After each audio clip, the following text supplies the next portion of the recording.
श्री गीता जी भगवान का साक्षात हृदय है, अर्थात अपने हृदय की बात भगवान अर्जुन जी को निमित्त बनाकर अपने कर्तव्य, परम कर्तव्य का पालन करना चाहिए, उपदेश देते हैं। श्री भगवान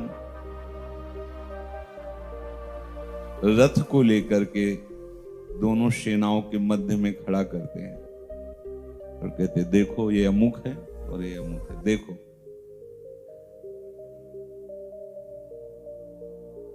देख करके मोहित हो जाना, मोह ग्रसित हो जाना, ये तो हमारे पूजनीय जन हैं, जिनके हमें चरण छूना चाहिए, उन पर हम कैसे अस्त्र चला सकते हैं। हृदय विचलित हो गया और भगवान से कहते हैं कि प्रभु मैं युद्ध नहीं करूंगा, मैं इन सब से बिलग होकर के भिक्षा मांग कर जीऊंगा, लेकिन युद्ध नहीं करूंगा, इनको नहीं मारूंगा, क्योंकि हमारे स्वजन हैं, संबंधी हैं। बड़ा ज्ञान अर्जुन जी उस समय वर्णन करते हैं। क्यों नहीं मारूंगा? क्योंकि परिवार के जन हैं, पूजनीय जन हैं, जब इनको मारेंगे तो फिर इनकी पत्नियां, फिर वर्ण शंकर संतानें प्रकट होंगी और पितर लुप्त हो जाएंगे। ये सब बड़ा वर्णन करते हैं। भगवान ने अर्जुन जी को स्पष्ट आदेश किया, कहा क्लेब्यम माम स्म गमः पार्थ नैतत्त्वयुपपद्यते क्षुद्रम हृदय दौर्बल्यम त्यक्तोत्तिष्ठ परंतप। हे प्रथानंदन अर्जुन, ये नपुंसकता है। अब आप विचार करना, अर्जुन जी जो बात कह रहे हैं, यदि भगवान को हम भगवान ना माने, उनकी बात पर श्रद्धा ना करें, तो दोष दृष्टि हो जाएगी कि मार काट मचवाना इनका उद्देश्य है क्या? अरे वो कह रहे कि मुझे युद्ध नहीं करना, भीख मांग के खा लेंगे, लेकिन इनको नहीं मारना। धर्म क्या है, परम कर्तव्य क्या है, ये प्रभु जानते हैं या प्रभु के जन जानते हैं। अगर हम उनकी बात पर नकारात्मक भाव रख लें तो हमारा परमार्थ या स्वार्थ दोनों बिगड़ जाएगा। जीव अहम की धरा में विचरण करता है और मोह ममता में फंस करके भगवत स्वरूप वाणी का तिरस्कार कर देता है, परिणाम स्वरूप दुर्गति को प्राप्त होता है। अर्जुन जी की बात सुनकर के जिसने भगवान की बात नहीं सुनी, वो 100% कह देगा सही बोल रहे हैं अर्जुन जी। लेकिन भगवान क्या बोल रहे? कह रहे प्रथा नंदन अर्जुन, ये नपुंसकता है तेरी। छात्र धर्म से युक्त होकर के युद्ध रूपी कर्तव्य का अवसर आने पर ऐसे वचन बोलना, ये तुम्हारे योग्य नहीं। कायरता। जिस कार्य के लिए, जिस कर्तव्य के लिए तुम्हें प्रेरित किया जा रहा है, उस कर्तव्य से विमुखता को देखकर भगवान कह रहे, ये तुम्हारा नपुंसकता का भाव प्रकट हो रहा है, क्योंकि तुम छात्र धर्म से युक्त हो, ये तुम्हारे लिए उचित नहीं है। हे परंतप, ये तुम्हारे हृदय की तुच्छ दुर्बलता है, इसलिए मेरी आज्ञा मानो, खड़े हो जाओ और अपने कर्तव्य का पालन करो, युद्ध करो। अर्जुन जी भगवान की ये बात सुनकर के कहा कि कैसे मारूं इन भीष्म जी को, इनके ऊपर कैसे निशाना साधूं, जिन्होंने उंगली पकड़ करके हमें चलाना सिखाया है। मैं उस गुरु द्रोण पर अस्त्र तानूं जिन्होंने प्रत्यंचा चढ़ाना सिखाया है। ये सब कैसे हो सकता है?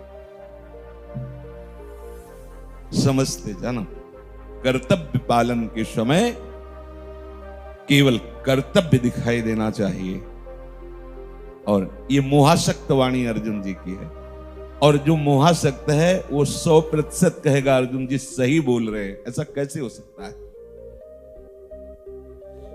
अब एक तरफ हृदय में ये बात चल रही कि भगवान की आज्ञा सर्वोपरि है, वो कह रहे हैं कि इस कायरता को, नपुंसकता को त्याग और उठ खड़ा हो और अपने कर्तव्य का पालन कर।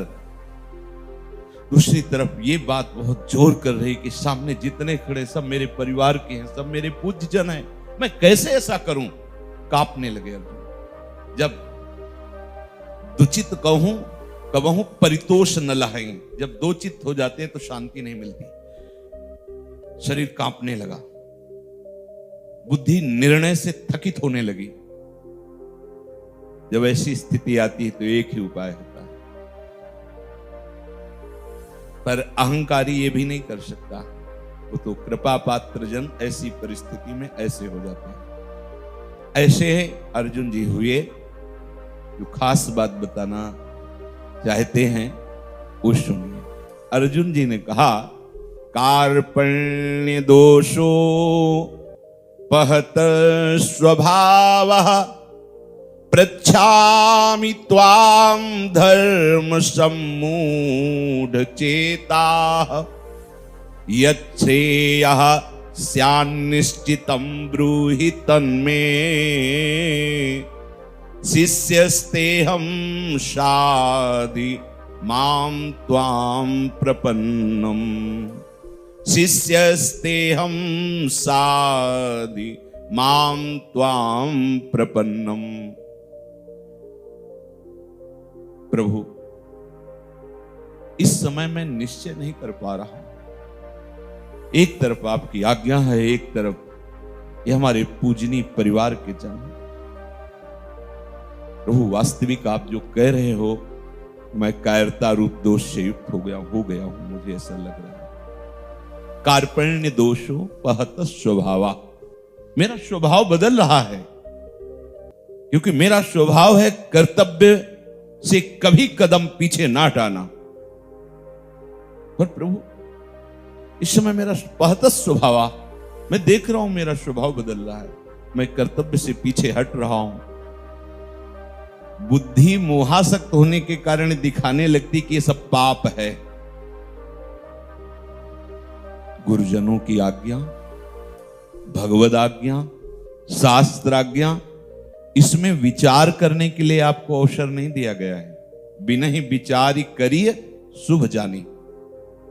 अगर आप विचार करते हैं गुरुजनों की आज्ञा में, भगवत आज्ञा में, अपनी बुद्धि लगाते हैं, तो आप निर्णय नहीं कर पाएंगे। जैसे बोला गया ठीक वैसा ही निश्चय कर लो। हमें ऐसा श्रद्धा विश्वास इस मार्ग में दृढ़ करना है, क्योंकि याभ्याम बिना न पश्यन्ति, बिना श्रद्धा और विश्वास के इस मार्ग पर चला ही नहीं जाता। ऐसा दृढ़ करना है कि चाहे सर्वस्व नाश हो जाए, पर हम शास्त्र आज्ञा, गुरु आज्ञा का कभी उल्लंघन नहीं कर सकते। तो आप देखोगे आप अमृत पद पर स्थित हो जाएंगे। क्या शिष्यता है, यह समझना होगा। शिष्यता का लोग साष्टांग दंडवत कर देते, पर उसका भाव नहीं समझते। साष्टांग दंडवत का मतलब होता है संपूर्ण समर्पण, 8 अंगों से आपको समर्पित है। अगर शास्त्र और गुरु वचनों पर दृढ़ विश्वास नहीं, नकारात्मक भाव है, तो देखो संसार के मार्ग से भगवत मार्ग उल्टा है। जैसे माता पिता अपने बच्चे को प्यार करते हैं तो कहेंगे खूब खाओ, अरे सोने दो, खूब सो, ऐसे लौकिक। सदगुरु जब अपने बच्चे को प्यार करेगा तो बोलेगा कम खाओ, कम सो, कम बोलो, ये मनोरंजन नहीं, अंतर्मुख बनो, बहिर्मुख नहीं। बिल्कुल उल्टा मार्ग है। अब अगर इसको नकारात्मक पक्ष से लिया जाए तो बोले भरपेट भोजन नहीं देते, सोने नहीं देते, बाहर जाने नहीं देते, मिलने नहीं देते, हंसने खेलने नहीं देते। ये मार्ग उल्टा है। फिर उससे क्या होगा? सदगुरु पर दोषारोपण होने से तुम्हारा लोक परलोक सब गिर जाएगा। हम चाहेंगे भी बचाना तो नहीं बचा पाएंगे, क्योंकि हमारे हाथ से बात फिसल जाएगी। अपने कल्याण की बात जो संत महापुरुषों से हमारे हृदय में आती है, वो तभी टिकेगी जब उन पर गुरु भाव होगा। ऐसे सुना सत्संग, मनाया पकड़ा, मनाया नहीं पकड़ा, लेकिन जब आज्ञा हो गई कि आप ये करो, ऐसा करो, तो जो सत मार्ग का पथिक है वो कभी ऐसा नहीं कर सकता, कभी गुरु आज्ञा का उल्लंघन नहीं कर सकता। जो सत मार्ग का पथिक है वो कभी अन्य आश्रय नहीं ले सकता। किसी का आश्रय लेकर अपने गुरुदेव की आज्ञा का अपमान करना, अवहेलना करना, अनादर करना, ऐसा कभी सत मार्ग का पथिक नहीं कर सकता। अगर कोई ऐसा कर रहा है तो बेचा रहा है, अज्ञान की धरा में है, वो ये जान नहीं पा रहा कि हमारा लोक परलोक सब नष्ट हो रहा है। पूरा गुरु मार्ग का प्रकाश उसी पर होता है जो शिष्य अक्षरशः गुरु की आज्ञा पर समर्पित होकर चलता है। समर्पण, अन्य आश्रय, अन्य बल, अन्य संबंध नहीं। फिर ध्यान दीजिए, गुरु मार्ग उसी के हृदय में, उसी शिष्य के हृदय में प्रकाशित होता है जो शिष्य भाव स्वीकार कर समर्पण वृत्ति से उनकी आज्ञा के अनुसार चलता है, अन्य कोई सलाहकार नहीं। आज हमारे गुरुजी ने ऐसा कहा था, आपके विचार में क्या है? अब वो अपने निगेटिव विचार या पॉजिटिव विचार जैसा देगा वैसे, गुरु वचनों पर नहीं, किसी से, भगवान से भी सलाह लेने की जरूरत नहीं। ऐसा विश्वास जो बोल दिया बस उसका हम पालन करें। अपना कल्याण, अपना मार्ग, भगवत मार्ग तभी प्रकाशित होगा जब समर्पण की वृत्ति से, अनन्यता की वृत्ति से गुरुदेव के वचनों पर विश्वास करते हुए हम चले। जो समर्पण नहीं करता उसके कल्याण की जिम्मेवारी गुरुदेव पर नहीं होती, और जो समर्पित होता है तो गुरु पर जो निर्भर होता है, निर्भर माने होता है अब कोई भी आशा, भरोसा, बल, विश्वास हमारा अन्य नहीं रहा। आप नरक भेजो, स्वर्ग भेजो, आप दंड दो, क्षमा करो, पुरस्कार दो, तिरस्कार दो, आप बस इसे कहते हैं निर्भर। जो सदगुरुदेव पर निर्भर हो जाता है उसको अपने कल्याण का दायित्व समर्पित होने के कारण निश्चिंतता आ जाती है, और उसके कल्याण का चिंतन गुरुदेव के ऊपर होता है, क्योंकि गुरुदेव को समर्पित है। तो अर्जुन जी ने विचार किया कि आज्ञा का पूर्ण पालन न करने में हमारे अंदर जो दोष है वो ये है कि हमने प्रभु को गुरु नहीं माना, तो शिष्यस्ते हम। अब विचार किया कि शिष्य होने पर भी अपना अस्तित्व अलग नहीं रहना चाहिए, इसलिए कह रहे साधिमाम त्वाम प्रपन्नम, मैं आपका शिष्य हूं और संपूर्णतया आपकी शरण में हूं। संपूर्णतया, एक भरोसा, एक बल, एक आस, विश्वास, आप पर विश्वास, आप पर आशा, आप पर भरोसा। दूसरा,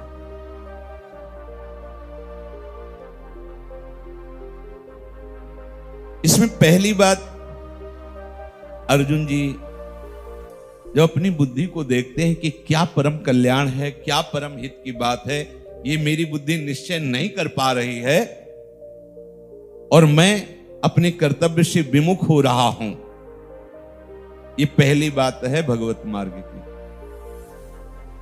क्या प्रेम मार्ग है, क्या वृंदावन रस है, किससे हमारा कल्याण होगा। एक कर्तव्य है धर्म का पालन करना, एक कर्तव्य है परिवार का पोषण करना, एक कर्तव्य है कुल रीति से चलना, और ये भगवत मार्ग ये क्या है, कैसे चलूं। पहले ये निश्चय कर ले कि मेरी बुद्धि निर्णय नहीं कर सकती, मैं इतना बुद्धिमान नहीं हूं कि निर्णय कर पाऊं। तब हृदय में होता है कि निर्णय कौन करेगा, बोले सदगुरुदेव निर्णय करेंगे कि मुझे कैसे चलना है। तो दूसरी बात आई कल्याण के विषय में किसी से जिज्ञासा करने की इच्छा की उसके सामने मैं अपनी सारी बात रख दूं और वो जो निर्णय करेंगे उसके अनुसार ही मैं चलूंगा। पहली बात, मेरी बुद्धि ठीक निर्णय नहीं कर पा रही। दूसरी बात, अपने हृदय की उस अवस्था को खोलकर किसी के सामने रख सकूं, ऐसा कोई समर्थ महापुरुष जो निर्णय कर सके और मैं अक्षरशः वैसा चल सकूं। तीसरी बात, उनके सामने जाकर शिष्यता स्वीकार कर। चौथी बात, शिष्यता होते हुए अपना अस्तित्व बनाए रखना। ऐसा वैसा, मैं ऐसा, मेरा ऐसा, ये सब समर्पित कर देना, आप कुछ नहीं। साधिमाम त्वम प्रपन्नम, ये चार बातें कल्याणकामी जिज्ञासु उपासक साधक के हृदय में अवश्य होनी चाहिए। मैं आपका शिष्य हूं, मैं आपको समर्पित हूं, पर जो आप आज्ञा करेंगे वो मैं नहीं करूंगा। शिष्य तो बहुत बन जाते हैं, समर्पण भी करने की भावना व्यक्त करते हैं, पर आज्ञा पालन में कहते मैं ऐसा नहीं कर पाऊंगा। बस यही चूक हो जाती है। अंतर से बात समझ लेना कि जिस समय आप समर्पण अपना ठीक से कर देंगे तो मैं नहीं कर पाऊंगा यह शब्द नहीं आएगा। ऐसा करना है, कदम चल पड़े, लड़खड़ा के गिर गए तो वो आपसे प्रश्न नहीं करेंगे क्योंकि आप क्यों गिर गए। उस समय प्रश्न वो अपने आप से करेंगे कि ये गिर क्यों गया, क्योंकि मेरी आज्ञा थी। तो मेरी सुरक्षा, मेरा बल, मेरी कृपा, मेरा मार्ग, मेरा प्रकाश, तो गिरा कैसे? ये प्रश्न यहां होगा, वहां नहीं। अगर उससे कर भी दिया जाए विनोदवश कि आप गिर कैसे गए, तो वो आपकी तरफ देखेगा कि आप देखो कैसे गिर गए।